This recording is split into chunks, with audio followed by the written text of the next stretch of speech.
Life है हाँ, वो तो अहमदाबाद के सराउंडिंग एरियाज में तो Yes. बहुत ही कम हो गई है, तो ये सब करेक्ट जो एक्सपीरियंस करेक्ट है तो वो वही है कि जो हम लोग सही है। विलेज लाइफ और रूरल लाइफ जो है उनसे उन लोगों को कनेक्ट कराते हैं हम लोग, ऐसा है ब्रिज क्रिएट किया हुआ है। हाय निसर। Age aware. तो एंटरप्रेन्योर्स ऑफ गुजरात के एक नए पॉडकास्ट में आज हमारे साथ है निसर्ग शाह, जो कि फाउंडर है वांडरामा के। और मैं उनके बारे में आपको थोड़ा सा इंट्रोडक्शन दूँ तो निसर्ग जो है उन्होंने 12th के बाद बीकॉम की है और उसके साथ साथ ही उन्होंने sales and marketing executive in mobile industry job भी शुरू कर दी थी।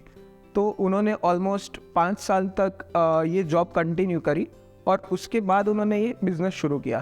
तो आज हम निसर्ग से जानेंगे कि अगर किसी को बिज़नेस स्टार्ट करना हो, उनका फैमिली बैकग्राउंड भी बिज़नेस वाला नहीं था, तो उन्होंने खुद के दम पर बिज़नेस शुरू किया है after gaining some experience from the industry. तो आज हम निसर्ग से जानेंगे कि उन्होंने क्या क्या सीखा उनकी जर्नी में और थोड़ा उनके बिज़नेस के बारे में भी हम जानेंगे। So hi Nisarg, welcome to entrepreneurs of Gujarat. Thank you so much. Welcome Nisarg. तो सबसे पहले आप बताइए कि 12th के बाद आपकी क्या जर्नी रही और आपने क्या क्या सीखा, तो उसके बारे में हमें थोड़ा बताइए। बिल्कुल बिल्कुल। सो 12th के बाद जब मैंने बीकॉम में ग्रेजुएशन ज्वाइन किया तभी से एक प्लान था कि चलो कॉलेज लाइफ तो है वो एंजॉय करनी, लेकिन साथ ही में कुछ ना कुछ जॉब करना था क्योंकि पैशन था थोड़ा सा कि तो जल्दी से जल्दी प्रोफेशनल करियर स्टार्ट करना है। सो एक रेफरेंस के थ्रू मैंने ज्वाइन किया था टेलीकॉम इंडस्ट्री लेनोवो मोटोरोला में एंड बहुत बिगिनर था, आई वाज न्यू लर्नर था, तो मैंने ज्वाइन किया था एज अ प्रमोटर। इसके बाद फिर मैंने कंटिन्यू 5 साल तक वहाँ पर जॉब किया और 3 प्रमोशंस भी लिए थे, लाइक प्रमोटर से लेके जब मैंने रिज़ाइन किया इन 2018 दिसंबर, तब मेरा जो डेजिग्नेशन था वो था टेरिटरी सेल्स मैनेजर। सो काफ़ी अच्छा रहा जर्नी, लर्निंग भी काफ़ी मिली और पूरा का पूरा मैंने स्क्रैच से सीखा है sales and marketing. So it was a good journey. तो आपने आपका एक्सपीरियंस है मोबाइल इंडस्ट्री में as a sales and marketing executive, और अभी आपकी जो कंपनी है वांडरामा, जो कि टूरिज़्म बेस्ड कंपनी है, तो ये सीधा जंप ऐसा, उसका पीछे का कोई रीज़न? यस बिल्कुल। तो सबको पता है लाइक अभी के लोग जो है वो काफ़ी ट्रेंड चल रहा है कि कुछ ना कुछ बिज़नेस की बातें अपने अच्छे दोस्तों से चलती रहती है। तो सर मेरे साथ भी ऐसा ही था कि मेरा एक चाइल्डहुड फ्रेंड है, मतलब स्कूल फ्रेंड है कह सकते हैं, उनके साथ काफ़ी टाइम से मैं ये डिस्कशन में था कि हम कुछ ना कुछ खुद से स्टार्ट करते हैं, let's start with the scratch, कुछ स्टार्टअप करते हैं। बहुत सारे आइडियाज़ थे जिसके ऊपर हम लोगों ने थोड़ा बहुत थोड़ा बहुत हमने रिसर्च किया हुआ था। तो उसके बाद जाके हमने एक फाइंड आउट किया था कि पुणे के आसपास जो महाराष्ट्र है उसमें बहुत सारे एग्रो टूरिज्म सेंटर्स है और ऐसे एंटायर इंडिया के अंदर बहुत सारे एग्रो टूरिज्म सेंटर्स है जो काफ़ी अच्छी जगहों पर है, लेकिन उनका ढंग से कुछ मार्केटिंग नहीं हो रहा है या वहाँ पर कस्टमर जा रहे तो उनको बेसिक फैसिलिटीज़ नहीं प्रोवाइड हो रही है। तो इस बेसिस के ऊपर और ये प्रॉब्लम्स को आइडेंटिफाई करके हमने एक स्टार्टअप बनाया। उस वक्त हमने नाम रखा था मेयोमी ट्रिप्स करके, और वहाँ से हमने जर्नी स्टार्ट की थी इन 2017 दिसंबर से। तो हमने पुणे के आसपास से स्टार्ट किया था, वहाँ के 4 या 5 लोकेशन थे, वहाँ पे एक पायलट प्रोजेक्ट रन किया और वो काफ़ी सक्सेस रहे। वहाँ पर कस्टमर्स के रिव्यू भी अच्छे आने लगे, प्रॉपर्टीज़ भी काफ़ी डेवलप्ड होना चालू हो गई थी। इसके बाद हमें रेफरेंस भी काफ़ी जनरेट हुआ, तो महाराष्ट्र का द एग्जिस्टिंग वर्किंग ही और हम लोग फिर एक्सपांशन के लिए गुजरात में आए और अभी गुजरात में 2018 में मई महीने के अंदर हमने स्टार्ट किया वांडरामा इंडिया करके कंपनी। तो ये हमारा जर्नी है। तो आपने एक वर्ड यूज़ किया, एग्रो टूरिज़्म। तो एग्रो टूरिज़्म क्या होता है, उसके बारे में आप थोड़ा हम बताइए। तो एग्रो टूरिज़्म सेंटर्स ये है कि जहाँ पर ये पूरे एग्रीकल्चर के रिगार्डिंग एक्टिविटीज़ होती है वहाँ पर लोग जाते हैं। जनरली क्या है कि अभी के टाइम में लोग जो है वो बहुत शहरों में रहते हैं जिसके आसपास सराउंडिंग में कोई ग्रीनरी नहीं है, ठीक है, कोई नेचुरल लोकेशंस नहीं बची है। तो ये एग्रो टूरिज़्म सेंटर्स ऐसे कि जो फार्मर्स ने अपने वहाँ पर कुछ घर बनाए हुए हैं, मतलब होम स्टेज जैसा क्रिएट किया हुआ है और वहाँ पर लोग जाते हैं 2 डेज़ 3 डेज़ के लिए रहने को, जो थोड़ा सा ऑफ बीट टूर जैसा है। उसमें नेचर के साथ वो लोग रिलैक्स भी होते हैं, साथ साथ जो पूरी एग्रो टूरिज़्म की एक्टिविटीज़ होती है जैसे फार्मिंग हो गया, प्लांटेशंस करना हो गया, या उसके साथ साथ कुछ भी अगर क्रॉप्स बने हुए तो उसको निकालना, तो ये सारी बहुत सारी एक्टिविटीज़ होती है, तो वो परफॉर्म करते हैं वहाँ पर। और ये कुछ नया एक्सपीरियंस है, तो ये पूरा एग्रो टूरिज्म सेंटर है। यस। तो मुझे लगता है कि ये बिज़नेस शुरू करने के टाइम पर आपने चैलेंजेस भी काफ़ी फेस किए होंगे, क्योंकि आपका बिज़नेस बैकग्राउंड नहीं रहा था, आपने कोई नया वेंचर शुरू किया है। तो उस टाइम पर क्या क्या चैलेंजेस आपने फेस किए थे मेजरली, उसके बारे में आप थोड़ा बताएंगे? बिल्कुल। तो हम लोग इंडस्ट्री में बहुत नए थे, लाइक हमारा किसी का, दोनों में पार्टनर में से किसी का भी बैकग्राउंड हमारा हॉस्पिटैलिटी इंडस्ट्री का नहीं था, और फैमिली बैकग्राउंड्स भी हमारे बिजनेस से रिलेटेड नहीं थे। They all are the working professional, कोई ना कोई कॉर्पोरेट्स में या फर्म्स में जॉब करते हैं, फादर्स हो गए या ब्रदर हो गए, रिलेटिव्स कोई भी हो गए। सो बेसिकली सबसे बड़ा प्रॉब्लम जो हमारे लिए था ना, वो था मार्केटिंग, कि इसको किस तरीके से हम मार्केट करें, किस तरीके से कस्टमर्स को वहाँ पर लेके आए, क्योंकि टूरिज़्म इंडस्ट्री में ऐसा है कि you have to find a new customer every day. एक बार जर्नी जब स्टार्ट करते हैं तब कस्टमर्स को लाना बहुत डिफ़िकल्ट रहता है कि हमारे ऊपर वो ट्रस्ट करें। एज अ बिगिनर है, अगर कहीं पे वो लोग जा रहे हैं तो सबसे पहले हमें पेमेंट करते हैं एडवांस, ठीक है। उसके बाद वहाँ पर रहने के लिए जाए तो उनको जो जो एमिनिटीज़ चाहिए वो हमें प्रोवाइड करनी है। तो ये एक चैलेंज हो गया था मार्केटिंग। दूसरा, हम लोग जो रूरल टूरिज़्म पे थे, एग्रो टूरिज़्म, तो सबसे बड़ा प्रॉब्लम ये था कि वहाँ पर जो वर्कर्स थे वो लोकल्स थे सारे के सारे। तो एक तो लैंग्वेज बैरियर्स कभी कभी आ जाते थे, लोकल लैंग्वेज और सिटी लैंग्वेज में थोड़ा थोड़ा डिफरेंस रहता ही है। और दूसरा जो चैलेंज था कि उनको एक कस्टमर को एक स्टैंडर्ड और कंफर्ट जोन की एक्सपेक्टेशंस रहती है कि कुछ कुछ मेंटेन हुआ हो, जैसे कि फूड हाइजीनिक हो, स्टे वॉशरूम वगैरह प्रॉपरली क्लीन्ड और हाइजीन हो। इसके अलावा उनको पूरे दिन का क्या क्या शेड्यूल करना है वो आइटिनरी एक डिज़ाइंड हो। तो ये चीज़ें के काफ़ी बैरियर्स आते थे, तो हम लोग खुद ही वहाँ पर रुकते थे। जब भी कस्टमर आने वाले हो, हमारे वहाँ गेस्ट आने वाले, हम लोग खुद वहाँ पर रुकते थे और उनको ये सारी चीज़ें प्रोवाइड करते थे। तो ये थे हमारे अर्ली डेज के चैलेंज। मैं जैसे समझ पा रहा हूँ आपका जो बिजनेस है उसमें ऐसा है कि आपके पास डिफरेंट डिफरेंट लोकेशंस पे डिफरेंट डिफरेंट प्रॉपर्टीज़ है, तो लोग वहाँ पर जाते हैं और वहाँ पर 1 या 2 दिन के लिए स्टे करते हैं। तो बेसिकली दिस काइंड ऑफ आपका ट्रैवल का बिजनेस है। कह सकते हैं कि इसको वीकेंड गेटवे इसका कंसेप्ट है ये पूरा, के जो सारे के सारे सिटी एरिया रहते हैं ना, उससे विद इन 100 to 150 किलोमीटर्स के रेडियस में प्रॉपर्टीज़ हमने लोकेट करके रखे हुए, जिससे लोग 2 hours to 3 hours के जर्नी में पहुंच जाए। अगर डे प्रोग्राम करना चाहे तो भी सुबह जल्दी निकल के रात को वापस आ सकते हैं, या 1 night या 2 night वहाँ पर रुक के स्पेंड कर सकते हैं। तो जैसे आपने बताया कि लोग जो है वो 1 या 2 डेज़ के लिए ऐसे होम स्टेज प्रीफर करते हैं, तो आप थोड़ा हमें करंट ट्रैवल के रिलेटेड क्या ट्रेंड्स अभी चल रहे हैं और क्या कस्टमर्स की नीड्स है उसके बारे में थोड़ा सा हाईलाइट दे दो। बिल्कुल बिल्कुल। तो थोड़ा सा आज से 10 साल पहले का सीनियर अगर हम चेक करते हैं ना, तो जनरली टूरिज़्म इंडस्ट्री ऐसी थी ना कि वो लग्जूरियस था। किसी भी फैमिली को कहीं पर भी घूमने जाना है तो उनकी प्रेफरेंस लास्ट में आती थी, ठीक है। पहले जो बेसिक नीड्स है वो क्लियर करते थे, उसके बाद लोग घूमने के लिए निकलते थे, और एक लंबा प्लान रहता था कि 15 days 1 month के अकॉर्डिंग वहाँ पर बुकिंग कराते थे। एडवांस बुकिंग पूरा का पूरा होता था, और ज़्यादातर ये सीजन्स थी वो दिसंबर, मतलब दिवाली के आसपास हो गया, क्रिसमस हो गया, वैकेशंस हो गया। अभी सिनारियो थोड़ा सा चेंज हो गया है, जनरेशन के साथ साथ बहुत सी चीज़ें चेंज हो गई है। लोग अभी हर हफ्ते, मतलब वीकेंड्स के ऊपर, सैटरडे संडे लॉन्ग वीकेंड्स हो गया, फ्राइडे सैटरडे संडे, तो उसमें लोकेशंस ढूंढते हैं कि जो सिटी से नज़दीक हो, सुबह में जाकर शाम को वापस आ जाए, 1 night रुक सकते हैं वहाँ पर, ठीक है। तो अभी कंसेप्ट ऐसा हो गया है ना कि लोग बहुत शॉर्ट टर्म प्लान करते हैं कि चलो कल सुबह जाना है टूर पे, तो आज पूरा लिस्टिंग देख लेते हैं। सोशल मीडिया और ऑनलाइन प्लेटफॉर्म से सारी डिटेल्स अभी अवेलेबल रहती है कि नियर बाय सिटी कौन कौन सी लोकेशंस है, तो वो लोग वहाँ से ढूंढ लेते हैं और फिर हमारे लिए हमारे वहाँ वो बुकिंग करवा देते हैं उस चीज़ का। ऐसा तो ये ट्रेंड पूरा चेंज हो गया है कि काफ़ी शॉर्ट टर्म में लोग अभी फाइनलाइज करते हैं डेस्टिनेशन और टूर पे आ जाते हैं। Yes. तो आपका अभी जो मेन जो फोकस है वो गुजरात के रिलेटेड है, राइट? अभी हम लोग गुजरात में काफ़ी फोकस कर रहे हैं। तो गुजरात में आपके जो लोकेशंस है वो कहाँ कहाँ पर है, और उसके साथ साथ गुजरात में कौन सी ऐसी प्लेसेस है जहाँ पर लोग जा सकते हैं घूमने के लिए, जैसे कि स्पेसिफिकली ये जो आपने होम स्टेज के बारे में बताया, तो उसके बारे में थोड़ा सा हमें बैकग्राउंड मिले तो अच्छा है। और उसके साथ साथ कोई एक्टिविटीज़ भी वो लोग कर सकते हैं ना, कि मतलब अगर मैं 2 दिन के लिए मैं जा रहा हूँ तो डेफिनेटली वहाँ आसपास में सराउंडिंग में भी ऐसी कोई लोकेशंस रहनी चाहिए कि जहाँ पर मुझे पीस फील हो या फिर ऐसा। तो वंडररामा का ये मोटो पहले से रहा है कि हमने जो कोई भी डेस्टिनेशन सिलेक्ट किए ना, वो सराउंडेड बाय नेचर होनी चाहिए। इधर that is a water body, forest, और वहाँ पर हिल साइड ऐसा कुछ होना चाहिए। ये 3 लोकेशंस हम लोग मेजरली ध्यान में रखते हैं प्रॉपर्टी फाइनलाइज करने से पहले। तो अभी गुजरात में करंटली हम लोग 4 लोकेशंस पे अवेलेबल है। First one is Bakor, which is in Mahisagar district, around 150 kilometres from Ahmedabad and Baroda. तो उसके सराउंडिंग जो पूरे फॉरेस्ट में प्रॉपर्टी बनी हुई है, बहुत ब्यूटीफुल है, कैंप साइट जैसा। सेकंड प्रॉपर्टी हमारी जो है वो है स्टैच्यू ऑफ यूनिटी के अंदर, जो गुजरात का भी काफ़ी वेल नोन डेस्टिनेशन है।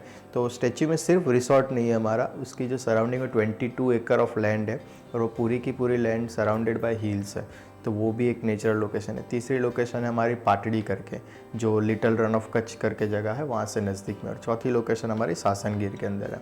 अभी हम लोग करेंटली 4 जगह पे प्रेजेंट है, चारों के चारों लोकेशन से सराउंडेड बाय द नेचर, और वहाँ पर हम लोग सब जो है लोकल एक्टिविटीज़ ही करवाते हैं, ऐसा है। तो एक्टिविटीज़ में क्या क्या रहता है? मोस्टली हमारी सारी प्रॉपर्टीज़ में हम लोग ट्रैक्स करवाते हैं। मॉर्निंग या इवनिंग ट्रैक हो गए, फॉरेस्ट में हो गया, इसके अलावा हिल साइड है वहाँ भी हो गया, रिवर साइड एक ट्रैक है वहाँ पर भी हम लोग ट्रैक्स कराते हैं। तो ये हमारे एक कॉमन एक्टिविटी है, ट्रैकिंग कराना। दूसरा रात को एक बोनफायर रहता है, कैंप फायर जो कराते हैं वो। तीसरा एक ट्राइबल डांस के जो अभी बाकोर में भी होता है, और दूसरा सासनगिर के अंदर भी हम लोग करवाते हैं tribal dance. Apart from this एक एग्रो टूरिज्म के बेस्ड जो एक्टिविटीज़ रहती है, जो बुलॉक कार्ट राइड हो गई, ट्रैक्टर राइड हो गई, फिर फार्मिंग हो गया, प्लांटेशन हो गया, तो ये सारी एक्टिविटीज़ भी हम लोग क्लब करते हैं इसमें। हाँ। मुझे लग रहा है ये काफ़ी इंटरेस्टिंग होगा ये बिल्कुल एक्सपीरियंस। बिल्कुल। तो अभी के सिनारियो ऐसा है कि जो भी सारे बच्चे हैं जो लाइक आफ्टर 2005 बोर्न है या 2000 के आसपास के बोर्न ईयर्स में है, उन्होंने कभी ये सारी एक्टिविटीज़ देखी नहीं होगी, क्योंकि उनके जो शायद से लोगों ने विलेज लाइफ नहीं फील विलेज लाइफ है वो तो अहमदाबाद के सराउंडिंग एरियाज में तो बहुत ही कम हो गई है। तो ये सब जो एक्सपीरियंस है तो वही है कि जो हम लोग विलेज लाइफ और रूरल लाइफ जो है उनसे उन लोगों को कनेक्ट कराते हैं हम लोग। ऐसा है, ब्रिज एक क्रिएट किया हुआ है, तो उसमें पूरा लग्जरी छोड़ के बेसिक फैसिलिटी के अंदर कैसे रहा जाता है, तो ये सारी चीज़ें उनको दिखाते हैं। और रूरल कम्युनिटी जो होती है वो किस तरीके से रहती है, उनकी डे टू डे लाइफ हो गई, उनका फिर थ्रू आउट द सीजन कैसे फार्मिंग करते हैं, वो सब उनको सिखाते हैं। तो ये जो आपने प्रॉपर्टीज़ की बात की, तो वो सब मैनेज करने का काम भी वहाँ के लोकल जो लोग होते हैं वही करते हैं, या फिर वो आप मैनेज करते हो? यस, तो हमारी सारी जो प्रॉपर्टीज़ है ना वो हमने लोकल के थ्रू ही मैनेज्ड रखी है। द ओनली रीज़न इज़ कि हम लोग चाहते हैं कि हम किसी और की जगह पर गए हुए हैं and we want them to make some money, कि वो वहाँ से कुछ अर्न करें, उनके इमोशंस भी कनेक्टेड है वो लोकेशन के साथ। और आई गेस लोकल पर्सन ही है कि जो सबसे बढ़िया गाइड है वो जगह के लिए। अगर मैं किसी को बाहर से अपॉइंट करके रखता हूँ ना, that is a easy thing, मैं किसी को भी रख सकते हैं, बट वो इतना अच्छा एक्सप्लेन नहीं कर पाएंगे about the destination, about the tracks, about the farming, जितना लोकल्स कर पाएंगे। तो वो एक प्लस पॉइंट है। अगेंस्ट माइनस पॉइंट ये भी है कि उन लोगों के साथ थोड़ा सा काम लेने का एक तरीका होता है, वो अलग से रहता है ढंग उनका। दूसरा, कस्टमर्स को कभी कभी जो उनके स्टैंडर्ड्स हमने बना के रखे हैं कि भाई कंफर्ट उनको मिलनी चाहिए वहाँ पर, इसके अलावा उनको वहाँ पर हाइजीनिक फूड मिलना चाहिए, रूम्स कैसे तैयार करने, तो ये सारी चीज़ों की उनको लोकल्स को ट्रेनिंग देनी पड़ती है। तो ये एक हमारे लिए थोड़ा सा रहता है चैलेंज, बट धीरे धीरे वो लोग भी हमारे साथ यूज्ड टू हो जाते हैं और सीख लेते हैं ये चीज़ें। तो आपने बताया कि आपके पास डिफरेंट लोकेशंस पे अलग अलग प्रॉपर्टीज हैं, तो आपने जब बिजनेस शुरू किया था तो सबसे पहली प्रॉपर्टी आपने कौन सी जगह पर ली थी? ओके, तो मेरी सबसे पहली प्रॉपर्टी जो है वो बाकोर करके है, बाकोर करके विलेज है, वहाँ पर मेरी प्रॉपर्टी है महुवन फार्म स्टे करके। बाकोर कहाँ पर आया? हाँ, तो पर्टिकुलरली बाकोर महिसागर डिस्ट्रिक्ट में, अहमदाबाद से 150 किलोमीटर से near by the Lunawada city. हाँ, क्या रीजन था कि आपने सबसे पहले बाकोर वाली ही प्रॉपर्टी चुनी? क्योंकि आई गेस लोगों ने बाकोर नाम भी बहुत कम सुना होगा। करेक्ट। तो उसके पीछे कोई राज है? नहीं, देखिए कोई ऐसा राज तो नहीं है, लेकिन जगह बहुत अच्छी है। ठीक है, ऑनेस्टली जब मैंने फर्स्ट टाइम विजिट किया था तो उसका पूरा लोकेशन जो सराउंडेड बाय द नेचर, वहाँ नज़दीक में वाटरफॉल हो गया, हेरिटेज साइट हो गया, और बनाया हुआ फार्म हाउस बहुत ब्यूटीफुल था। हिस्ट्री वॉज लाइक कि जब मैं प्रॉपर्टीज ढूंढ रहा था तो one of my friend have called me और उसने सजेस्ट किया कि एक बाकोर करके जगह है गुजरात के अंदर, बहुत अननोन डेस्टिनेशन है, कैसे जाना है उसका कुछ आइडिया नहीं था, ही हैव हर्ड समवेयर। तो उसने मुझे रिकमेंड किया था कि तू इसके बारे में पता कर।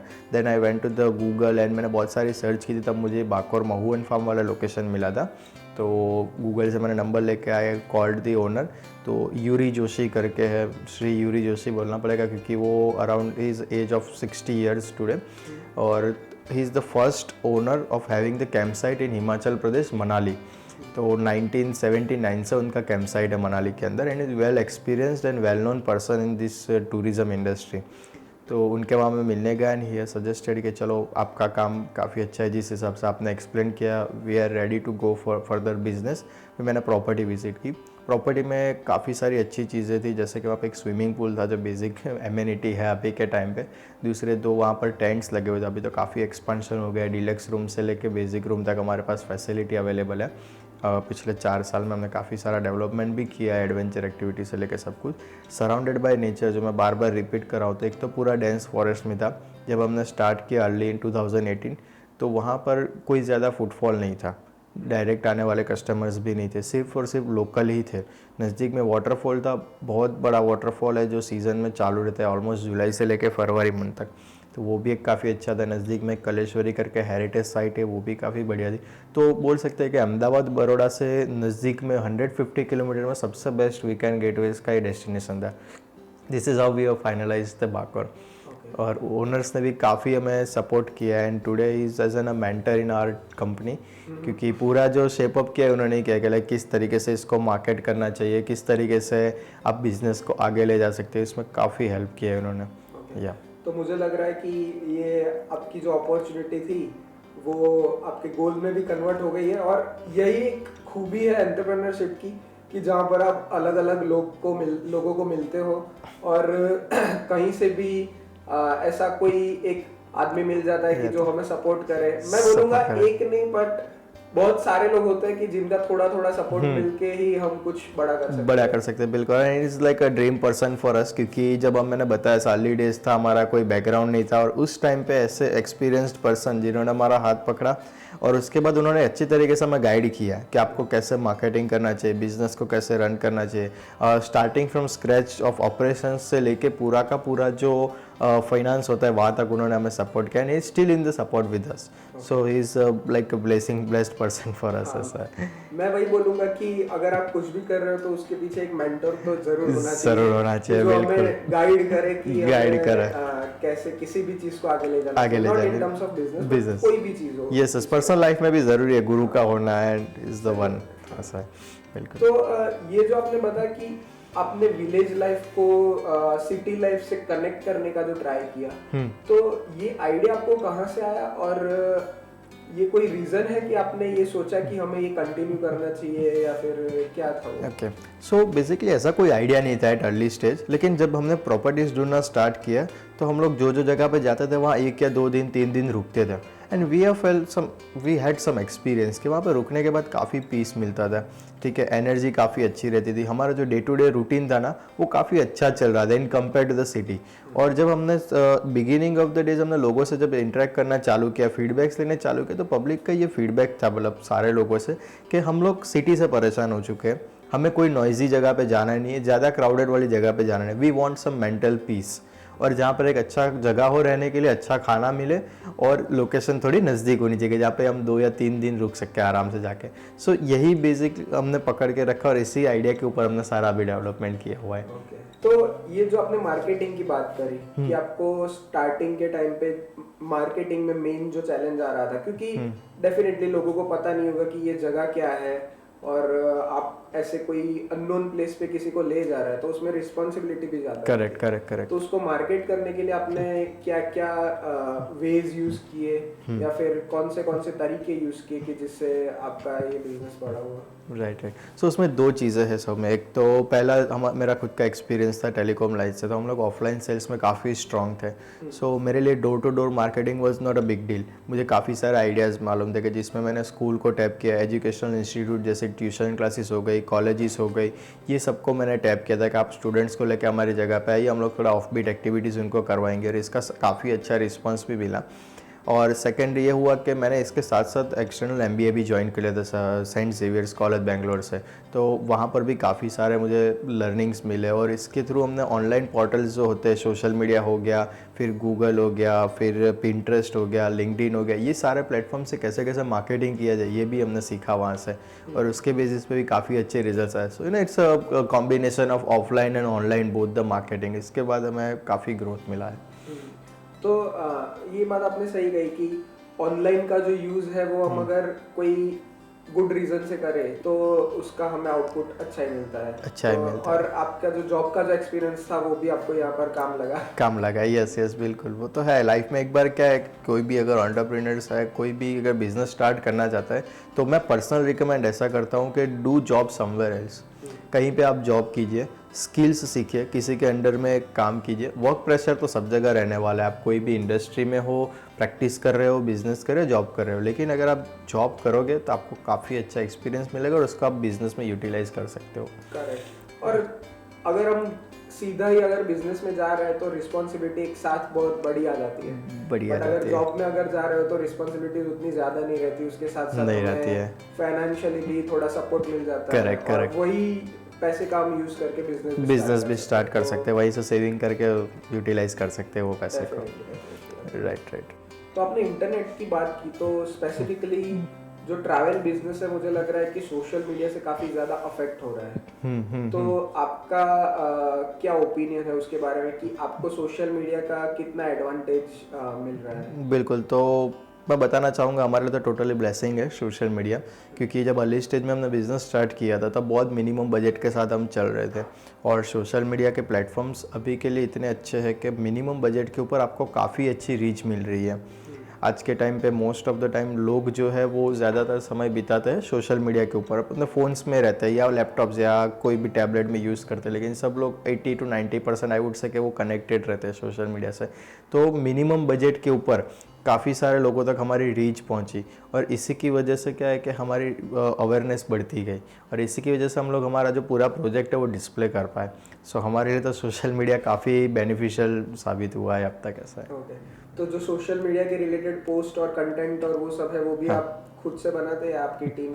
जी, तो अर्ली डेज में तो सब काम खुद से ही करना पड़ता है, हम ही फाउंडर थे और हम ही सर्वेंट्स थे, तो सारा काम खुद से ही करते। जब भी समय मिलता था तब हम लोग फार्म पे बैठ के पूरा कंटेंट लिख के रखते थे। On the day of office हम लोग रूटीन में वो सब पोस्ट वगैरह कर देते थे। As of now we are having a people of 6 लोगों का पूरा टीम है, उसमें कंटेंट राइटर है, सोशल मीडिया एक्सपर्टीज़ भी है, इसके अलावा मार्केटिंग वाले भी है। तो हम लोग अभी 6 लोग हैं एंड काफ़ी एक्सपांड कर लिया है अभी तक। तो जैसे आपने बताया कि आपका बैकग्राउंड, जो फैमिली बैकग्राउंड जो है वो बिजनेस वाला नहीं था। तो जो भी अगर कोई बिजनेस में आ रहा है उनको बहुत सारी चैलेंजेस फेस करनी रहती है, और लोग चैलेंजेस फेस करते हैं। करेक्ट। तो आपकी क्या ऐसी कोई एडवाइस रहेगी, not for travel industry but in general, आपका क्या ओपिनियन है कि लोगों को क्या फॉलो करना चाहिए, या फिर जो कोई भी बिजनेस स्टार्ट करना चाहता है तो उसमें स्टार्टिंग में क्या क्या मेन जो चीज़ है वो ध्यान रखनी चाहिए? बिल्कुल, तो इन जनरल में बात करूँ तो सबसे पहला है कि आइडिया होना चाहिए, ठीक है। अच्छा आइडिया है एंड एक गट फीलिंग है कि इसको बड़ा कर सकते हैं, ठीक है। तो इन्वेस्टमेंट के लिए वेट मत कीजिए, जो भी फंड्स है आपके पास उसको यूटिलाइज कीजिए। Learn how to utilize the fund जिसमें अच्छा मार्केट कर सको आप, ठीक है। तो उसके बेसिस पे उसको स्टार्ट कर देना चाहिए एक बार, और स्टार्ट भी ऐसा करना है कि उसको लोकल लेवल से चालू कीजिए। डे 1 से आप अगर पूरा ग्लोबल एक्सपेंशन की थीम लेके चलोगे तो it will not work might be. So ऐसा है कि आप अपनी ही कम्युनिटी के अंदर उसको पहले एक्सपेरिमेंट कीजिए, अगर वहाँ से सक्सेस मिलती है आपकी प्रोडक्ट को और भी शेप अप करो, और उसके बाद इन्वेस्टमेंट बढ़ाते जाओ और फिर बिजनेस को ग्रो कीजिए। तो ये एक एडवाइस है। दूसरी एडवाइस मैंने पहले भी बताया ऐसा कि कहीं ना कहीं कोई ना कोई जगह पे जॉब कर लेना चाहिए या ट्रेनिंग लेना चाहिए। उससे 2 बेनिफिट होते हैं, एक तो आपको काफ़ी अच्छा नेटवर्क मिल जाता है प्रोफेशनल्स का, आपकी पूरी एक वर्किंग लाइफ सेट हो जाती है। दूसरी चीज़, वही नेटवर्क आपको फ्यूचर में भी काम लग सकता है, और उसमें जो आपने लर्न किया है उसको आप इम्प्लीमेंट कर सकते हो आपके प्रोजेक्ट में। And another one I am adding के हर कोई बिज़नेस का कोई ना कोई सीज़न रहता है। बहुत कम बिजनेसेस ऐसे हैं जो 365 डेज एक ही लेवल पे चलते हैं। So learn to have patience. कभी कभी ऐसे भी हो जाते हैं नेचुरल कैलेमिटीज़ की वजह से बिजनेस रुक जाता है, जो अभी रिसेंट में हुआ कोरोना का। तो उस वक्त यस, ट्रैवल इंडस्ट्री ज़ीरो। सो उस वक्त ऐसा है कि आपको हारना नहीं है, पेशेंस रखना है, टाइम विल चेंज, समय आएगा फिर से बिजनेस भी आएगा। तो ये 3 चीज़ें हैं की पॉइंट्स जो मैं न्यू लर्नर्स को बताना चाहूँगा। तो आप पेशेंस कैसे रखते हो? देखिए आजकल की जो जनरेशन है उनमें जरा भी पेशेंस नहीं है। बिल्कुल। तो आपका क्या रीजन है कि मतलब आप कैसे पेशेंस रखते हो? ये पेशेंस रखना मतलब कैसा है कि थोड़ी सी पॉजिटिविटी तो ज़रूर रखनी पड़ेगी। एफर्ट्स जो है वो कंटिन्यू रखने हैं। जैसे कोरोना का टाइम हो गया, उस ड्यूरेशन में हम लोगों ने हमारा पूरा का पूरा जो बैकएंड का काम था वो चालू रखा था। वेबसाइट को डेवलप करना हो गया, कंटेंट क्रिएट करना हो गया, ब्रोशर्स करना हो गया। जब भी मार्केट खुलेगा फ्यूचर में तब कौन कौन से क्लाइंट्स के साथ मीटिंग करनी है, कौन सी स्कीम डिज़ाइन कर, तो ये सारे काम हमने चालू रखे। तो क्या होगा कि पूरा जो 1.5 साल का ड्यूरेशन था ना वो बहुत अच्छे से निकल गया। हम लोग दिन के 2 या 3 घंटे काम करते थे। तो ये सारी चीज़ें हैं कि जो आपको पॉजिटिव रखती है, उसी की वजह से पेशेंस भी रख सकते हैं। जो मतलब उसका मीनिंग ये है कि जो जो चीजें हमारे हाथ में है वो हाँ, हमें कंटिन्यू रखनी चाहिए, और बिल्कुल। जो हमारे हाथ में नहीं है उसके बारे में कुछ ज्यादा सोचने की सोचना भी नहीं और फिक्र भी नहीं किया, क्योंकि किसी को पता नहीं था कब कोरोना जाने वाला है। ठीक है, तो हमारे पास यही था कि जब भी खुलेगा तब क्या चीज़ें लॉन्च करनी है और किस तरीके से करनी है, तो इस हिसाब से हमने काम चालू रखा था बैक एंड में। It was fun actually. Yes. तो आपका विजन क्या है कि आप कितना एक्सपांड करना चाहते हैं वंडररामा को, और कहाँ कहाँ तक आपकी रीच बढ़ाना चाहते हैं? राइट, सो देखिए एक्सपांशन विज़न तो काफ़ी बड़ा है। We would like to take it at pan India level, लेकिन अभी हमारा गुजरात में 4 फार्म हाउसेस है। इसके बाद हम लोग इन कमिंग ईयर्स मूव करना चाहते हैं तो Himachal Pradesh, south India, Rajasthan and Maharashtra, ये 4 जगह पे हम लोग चाहते हैं कि हमारे फार्म हाउसेस हमारे हो वहाँ पर। तो ये हमारा अभी का विजन है एज ऑफ नाउ।